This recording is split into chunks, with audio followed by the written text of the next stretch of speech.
Hello, beautiful people. Welcome to Beyond the Mat. With me, J. Cole Yoga, and something that rhymes with mat. Like hats, busting caps with gats. Pew, pew, pew, pew. No. There won't be any of that negative kind of shiznit. Up in here, up in here.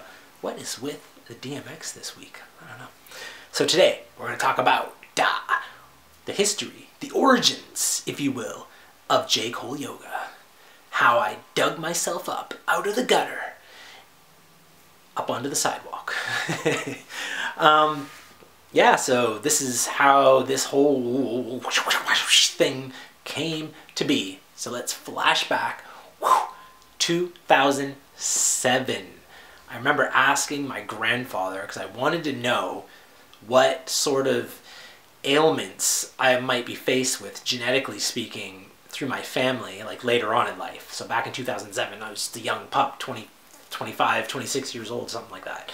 And I was kind of thinking about the future a little bit, and I remember someone said, you know, just ask your parents, ask your grandparents what kind of issues they have, and maybe you can kind of preventatively live your life in a different way to stop some of those things from happening. And so I remember asking my grandfather, I was like, Grampy, the fuck's wrong with you? No, I didn't say that, but I said, Grampy, what should I look out for down the line? And he said, well, arthritis is a big one in our family, and arthritis runs through. So I was like, all right.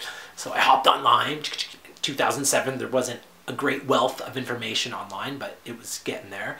And so the main thing that came up was yoga, and it always said that people with arthritis, your arthritis won't get any worse. It won't get any better, but it won't get any worse. So it'll just kind of plateau and stay where it's at if you involve a weekly or daily yoga routine into your life. And so I was like, okay, cool. So someday when I start to feel arthritis pains, which hopefully is never, I will get into yoga. And then, yeah, so I never really felt the arthritis pains for a long time to come. So let's flash forward 2011, 2010, 2011, 2012-ish, somewhere between those 3 years, living in Halifax, and some of my friends were becoming yoga teachers, and so they needed bodies to fill the class to do these practicums. Basically, at the end of the year, when you do your last class, you have to actually teach a real yoga class. So they had to go out and find people to come into this class, and so I got hauled into a few of these things. And I hated it. I was working out at the gym. I had a home gym. I had been working out at a gym before I had moved to Halifax, and pumping that iron, pumping that steel, raw. And I liked it. I liked the burn. I liked the power of the weights and everything like that. And then yoga just felt like, this is nothing. This isn't doing anything. This is just stretching.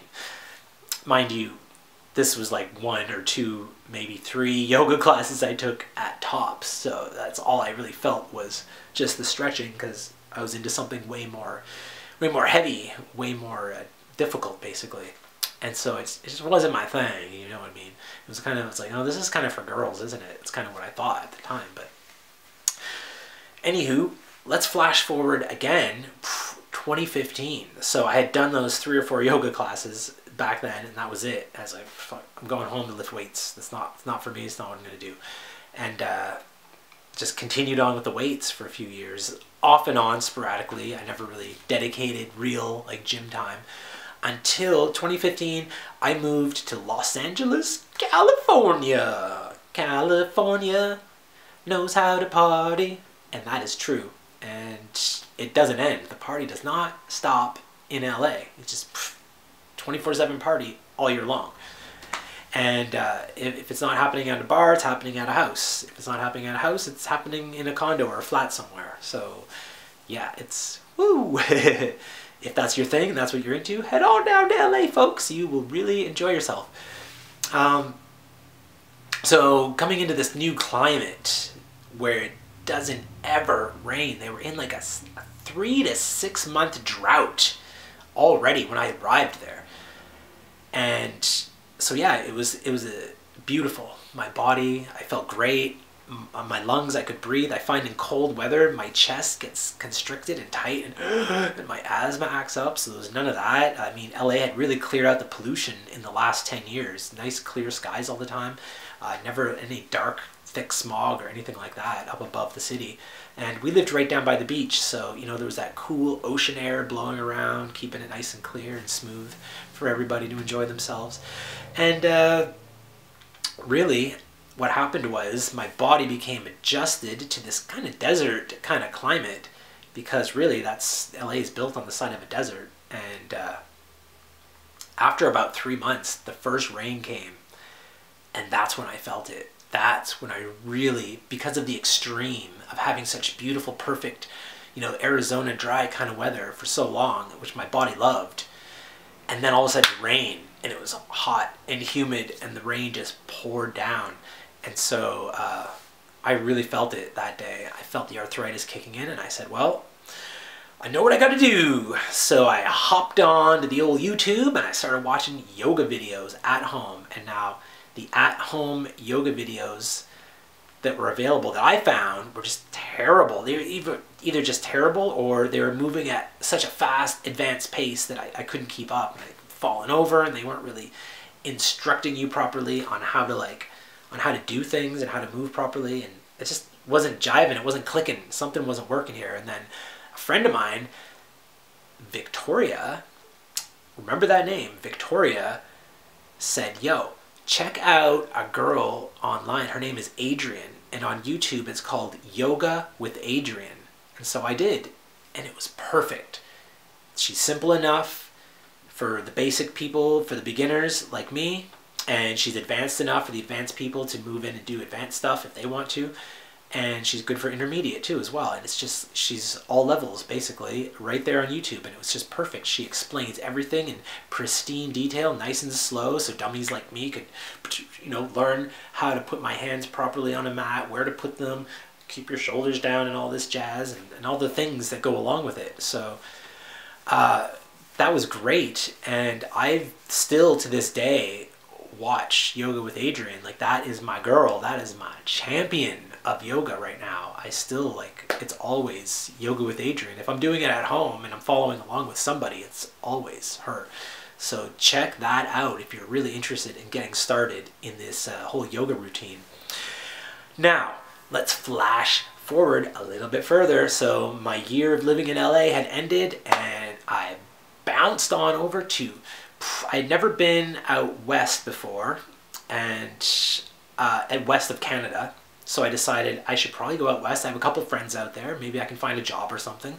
And landed in Edmonton in Alberta, which is just flat. It's so flat. The people are flat. The land is flat. Life is flat. It's just very drab, very gray. Everybody wears gray, boring plaid shirts and drives a pickup truck. It's all about oil fields and cowboys. And it's just nothing that really resonated with me and my soul.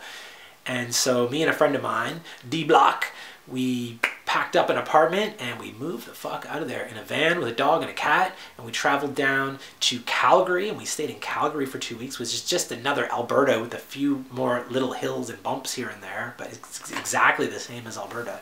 The same kind of vibe and jive going on down there. Didn't like that, so we bounced the fuck out of there, drove over to Banff. Banff was beautiful. Manufactured kind of town, if that's what you're into. Very surface, very pop, very I don't know, very fancy schmancy kind of stuff going on. Again, not really my scene. I've already been through that in life. I've already done that whole stage, living in Ottawa, working at a fancy Harry Rosen suit store, wearing fancy suits and doing that whole thing. That's played out, that was done. I didn't want anything to do with that kind of stuff, being all trendy and shit. So we decided to cruise on down through British Columbia, and then stopped in up through the Kootenay Mountains.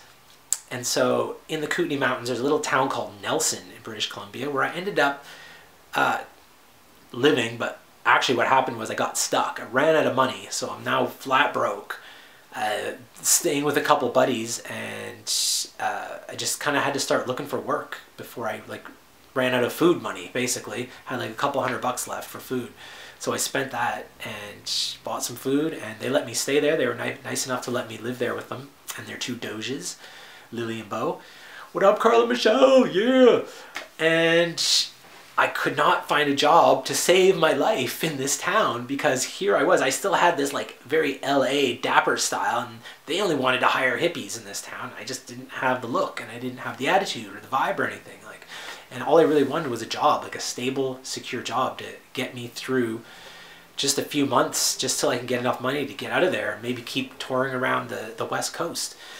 And touring around through the West Coast. And so, yeah, I wanted to see like Vancouver Island. I wanted to go to Vancouver. I wanted to go to Victoria. I wanted to go to Nanaimo. I wanted to go to Tofino. There's a lot of places I wanted to go. I still had a lot more friends living out there I wanted to visit.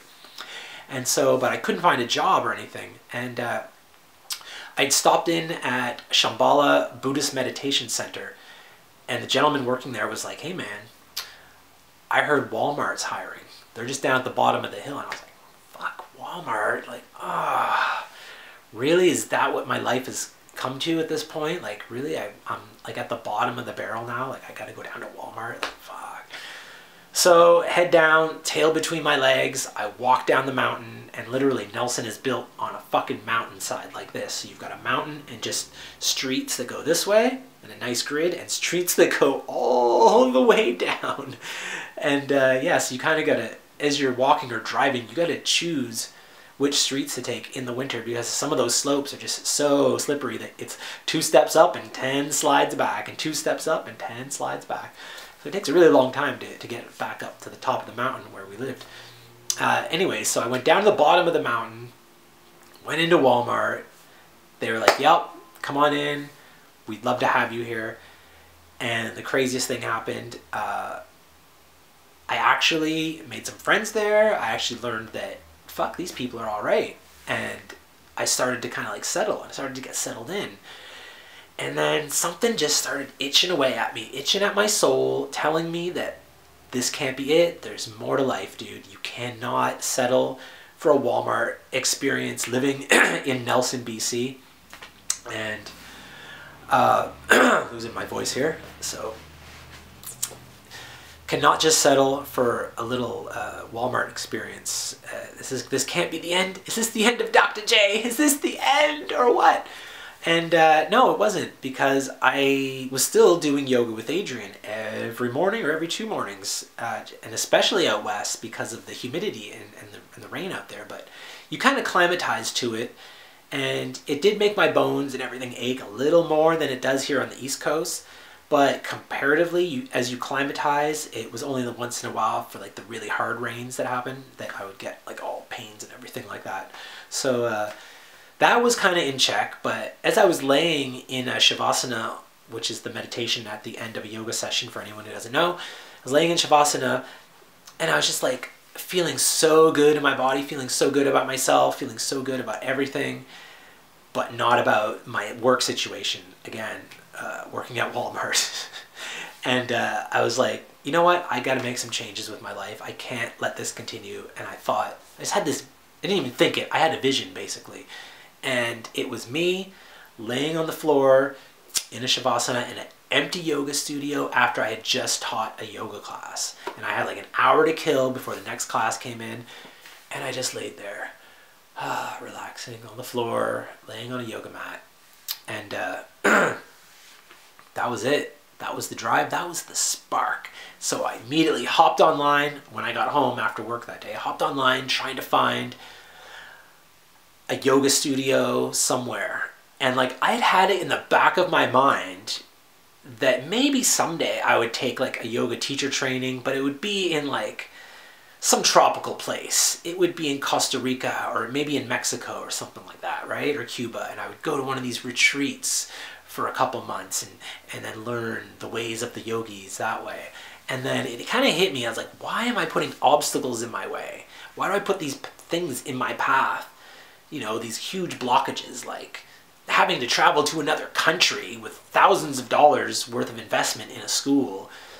And I just thought, you know, there's got to be a better way. There's got to be a yoga studio nearby. And so there were a whole bunch of them right in Nelson, BC, but none of them were accredited. So you couldn't really take any of that with you outside of the Kootenay mountain regions. So anyone who had taken these classes, sure, you could go and say, oh, I learned from lady so-and-so, and they'd go, oh, you're from her school, come on in, like that kind of a thing. But I really didn't want to stay in the mountains. It was not for me. I was not feeling the mountain life. And I'd found in Victoria, BC, remember that name earlier? The girl who introduced me to Yoga with Adriene? Now here's where it all ties together.